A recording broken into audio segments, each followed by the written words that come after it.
My name is Emily Britt, and this is my Communications 101 mini lecture on how we listen. Today, my audience is my mother, Mama B. So with listening, we have hearing followed by listening. Hearing is decoding the sounds that we hear, while listening is taking those sounds and constructing meaning to them. Now, with listening, there are 5 processes. The first being selecting, then attending, understanding, remembering, and lastly, responding.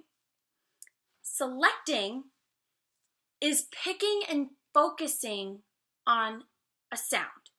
So I hear the lawnmower going off outside, my cat meowing, the dryer going off. But I also hear my friend Susie asking me, "Hey, Em, do you want to go to the movies this weekend?" And then we go to attending, where I take one of those sounds and focus on it. In this case, I'm focusing on Susie's question, and I'm keeping those other distractions, and focusing strictly on Susie. Then we go to understanding, which occurs when we relate what we hear and we see to our past experiences.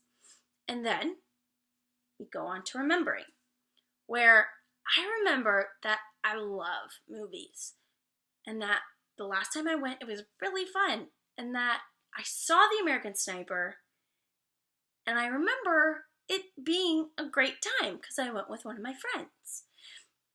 And then we go to responding, which is confirming to Susie in this case that I understood her question.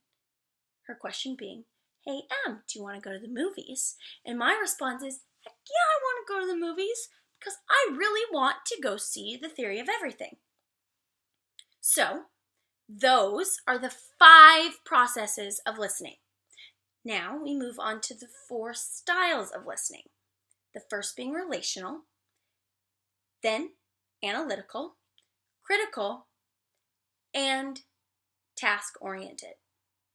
A relational listener is one who focuses on emotions and feelings, someone who can understand and empathize, taking our own experiences and being able to understand. So Sarah, her fish died, but my fish just died, so I can empathize with her. And then we have an analytical listener, someone who listens to all of the facts and looks at the issue at hand with a wide range of perspectives. And then we have critical thinkers, where they listen for accuracy. And if they were to hear any flaws or inconsistencies, they would become skeptical of the message that they're hearing and listening to and tend to second guess it. And then we have task-oriented listeners, the ones who want to get the job done, where efficiency is of their top concern. So those are the 4 styles of listening. Now we move on to the 3 listening barriers. The first being self-barriers, where I'm listening to a coworker, Steve, talk about the chili cook-off this weekend, but I don't like Steve. So I'm not going to want to listen to him because I have a bias of him. I don't like him. So I could go off and start thinking of other things, like what I need to do today, like run to Target or go to the post office, or what I'm going to do this weekend.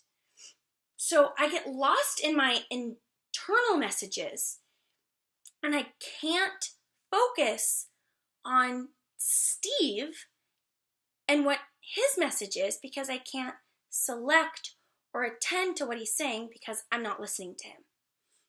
And then we have information processing, which is where the speaker's talking at 200 miles per hour and I can't retain anything he's saying because he's talking too quick for me.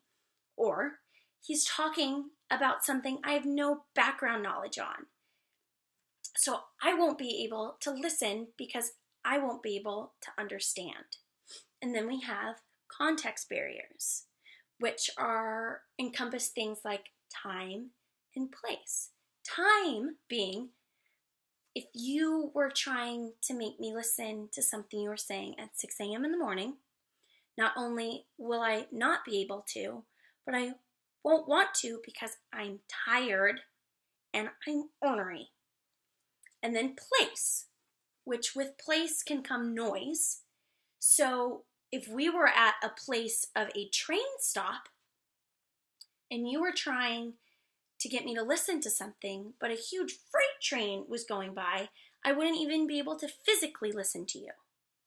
So those are the 3 listening barriers. So today we covered the 5 listening processes, the 4 listening styles, the 3 listening barriers, which leaves us with 2 ears and only 1 mouth, so that we can listen twice as much as we speak. This is Emily Britt, signing off.